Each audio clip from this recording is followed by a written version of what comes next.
Shake, Rattle, and Roll by Big Joe Turner is a good example of what was happening in rhythm and blues in the period leading up to the birth of rock and roll sometime in the mid-50s. In fact, it's a great example because Shake, Rattle, and Roll is then covered by Bill Haley and the Comets. And sometimes what the white artists would do when they would cover the R&B hits by black artists tells us an awful lot about what's the difference between rock and roll and just rhythm and blues played by white guys. And there is a difference, and it's in those differences that we really begin to see a pulling away of rock and roll from rhythm and blues.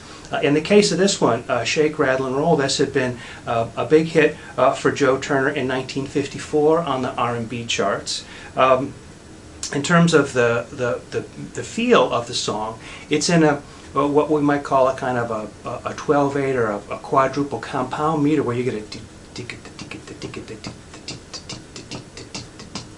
as opposed to a quadruple simple meter, which would go dee da dee da dee da dee da. So you can hear that kind of swing, kind of shuffling, kind of feel that goes on. Very much a part of this music. The instrumentation, very much the combo instrumentation with piano, guitar, bass, drums, saxes, lead vocals. The only backup vocals are sort of just extra stuff that's added with guys singing along, sort of sing-along type chorus stuff.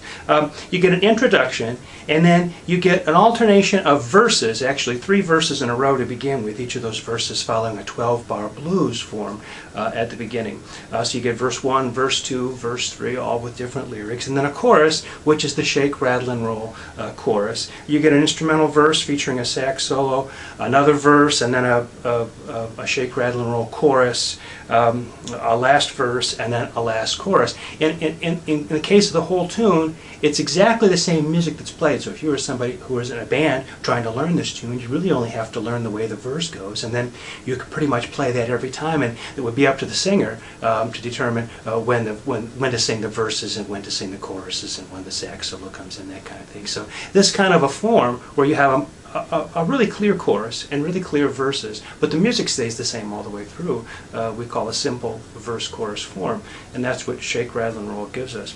Interesting thing about this tune, I think, is how the lyrics tell us a little bit more about what Shake, Rattle, and Roll is referring to. So if you follow the lyrics along, it turns out that the guy's got a great relationship with the woman, but she frustrates him in various kinds of ways, spending his money, this kind of thing. But then he says, Shake, Rattle, and Roll, and you begin to realize that, Shake, Rattle, and Roll tells us something about maybe what the best part of the relationship is from this singer's point of view. So as the song develops, it becomes increasingly clear what Shake, Rattle, and Roll is about. And when he gets to the line about the one-eyed cat peeping in a seafood store, it's pretty clear that that's a hokum blues kind of metaphor for something else, something sexual. When Bill Haley and his group covers it, of course the feel is much peppier. They play on top of the beat, and the singing is a little bit less flexible and a little bit more straight and on the beat, and it was just sounds a little bit brighter overall. But they change the lyrics to take out any kind of references to sexuality. The one lyric they leave in is the one-eyed cat, which is interesting because when all the other references to sexuality are taken out of the song, the one-eyed cat almost seems like it's a character from some sort of a Disney movie, like the Aristocats or something, Lady and the Tramp. And so you get the idea that even though that's maybe one of the strongest metaphors in Big Joe Turner's version, all you've got to do is take all of the sexual context away, and it stops meaning that. Interesting in the way these white covers work, there's a lot of times these references in hokum blues and some of these rhythm and blues songs to sexuality gets turned into references about dancing. So in many ways, when we talk about Shake, Rattle, and Roll and the Bill Haley version, we're talking about dancing. We're talking about having fun, shaking and rattling and rolling on the dance floor, when in fact that's really not what the Bill Haley song is about.